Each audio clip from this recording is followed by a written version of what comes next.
नमस्कार। आज हम इतिहास के पन्नों में बहुत गहरे उतरने वाले हैं। दक्षिण भारत के एक ऐसे दौर में जिसे संगम काल के नाम से जाना जाता है। ये कहानी है कविताओं की, व्यापार की और एक पूरी की पूरी सभ्यता की। जरा एक पल के लिए सोचिए, एक ऐसी दुनिया जिसकी विरासत किलों या महलों में नहीं बल्कि कविताओं और कहानियों में जिंदा हो। बस यही तो खासियत है संगम काल की, एक ऐसा समय जब साहित्य ही सबसे बड़ी पहचान था। तो चलिए हम सब मिलकर इस ऐतिहासिक सफर पर निकलते हैं और पर्दा उठाते हैं कवियों के इस खोए हुए दौर के रहस्यों से। तो सबसे पहले ये समझते हैं कि आखिर ये संगम है क्या। देखिए, ये शब्द संस्कृत के संघ से आया है, जिसका मतलब होता है कोई समूह या एक एसोसिएशन। और इस दौर में संगम का मतलब था कवियों की एक बहुत ही प्रतिष्ठित अकेडमी। तो सवाल ये उठता है कि हम इतिहास में कहाँ हैं।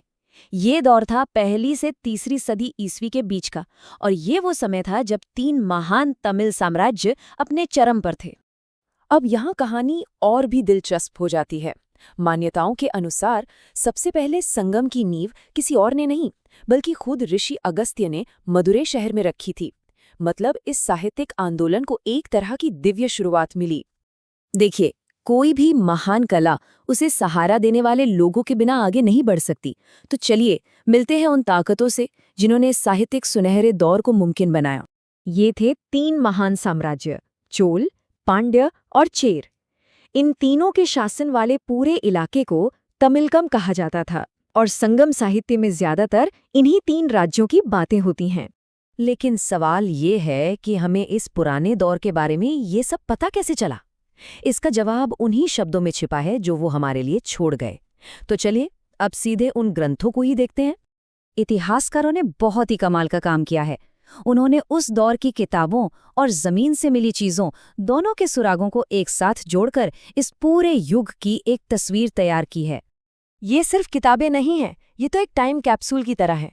जैसे कि तोलकाप्यम, जिसे सबसे पुराना तमिल व्याकरण ग्रंथ माना जाता है, या फिर सिलपतिकारम और मणिमेकलाई जैसे महाकाव्य। ये हमें उस दौर के समाज, उनकी अर्थव्यवस्था और उनकी संस्कृति की एक सीधी झलक देते हैं। कविताएं तो अपनी कहानी कहती हैं, पर क्या हमारे पास कोई ठोस सबूत है? क्या पत्थर और मिट्टी भी वही कहानी सुनाते हैं जो इन कविताओं में लिखी हैं? अब यहाँ कहानी में एक ट्विस्ट है। संगम काल से जुड़े पुरातात्विक सबूत यानी जमीन से मिले सबूत बहुत ज्यादा नहीं है, लेकिन जितने भी मिले हैं वो बेहद कीमती हैं और एक बहुत बड़ी कहानी की तरफ इशारा करते हैं। तो चलिए एक एक करके इन सुरागों की पड़ताल करते हैं। सबसे पहले देखेंगे शिलालेख, फिर खुदाई में मिली चीजों को समझेंगे और आखिर में बात करेंगे उस दौर के सिक्कों की। सबसे पहले आते हैं शिलालेख। सोचिए, सम्राट अशोक के शिलालेखों में भी इन तमिल राज्यों चेर, चोल और पांड्या का जिक्र है। ये उनके होने का पक्का सबूत है। और कलुगुम मलाई जैसी जगहों पर मिले शिलालेखों से हमें उनकी लिपि यानी तमिल ब्राह्मी के बारे में पता चलता है। तो जब खुदाई हुई तो जमीन के नीचे से क्या निकला?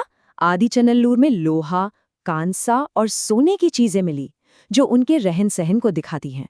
और अरेकामेडु में रोमन मिट्टी के बर्तनों का मिलना ये एक बहुत बड़े इंटरनेशनल कनेक्शन का इशारा था। और अब आता है इस कहानी का सबसे हैरान कर देने वाला हिस्सा, एक ऐसा ग्लोबल कनेक्शन जिसके बारे में शायद ही किसी ने सोचा हो। तो सवाल ये है कि संगम काल के तमिल व्यापारियों का कारोबार कहाँ तक फैला हुआ था? क्या ये सिर्फ आसपास के राज्यों तक ही था या कहीं और दूर तक?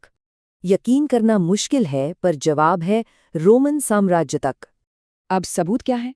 अरे भाई, सबूत तो जबरदस्त हैं। पूरे तमिलनाडु में रोमन सोने और चांदी के सिक्के बिखरे हुए मिले हैं। अरिकामेडु में रोमन कलाकृतियां मिली हैं। और तो और स्ट्रैबो और प्लिनी जैसे बड़े बड़े रोमन लेखकों ने अपनी किताबों में इन तमिल राज्यों के साथ व्यापार का जिक्र किया है। तो कुल मिलाकर संगम काल की तस्वीर कैसे बनती है? ये एक ऐसी पहेली है जिसे कविताओं के टुकड़ों, पत्थर पर खुदे सबूतों और दूर देशों के साथ व्यापार के निशानों को जोड़कर पूरा किया गया है। और ये बात हमें वापस वहीं ले आती है जहां से हमने शुरुआत की थी, संगम से। ये तालिका उस पारंपरिक कहानी को दिखाती है जिसके मुताबिक 3 संगम हुए थे, हर एक की अपनी जगह और अपने अध्यक्ष थे। ये इस युग के साहित्यिक दिल को और भी मजबूत करता है। तो आखिर में एक सवाल मन में आता है, अगर शब्दों से बनी एक पूरी सभ्यता को फिर से खोजा जा सकता है, तो सोचिए और कितने इतिहास होंगे जो खोजे जाने का इंतजार कर रहे हैं। पत्थरों में नहीं, बल्कि कविताओं में।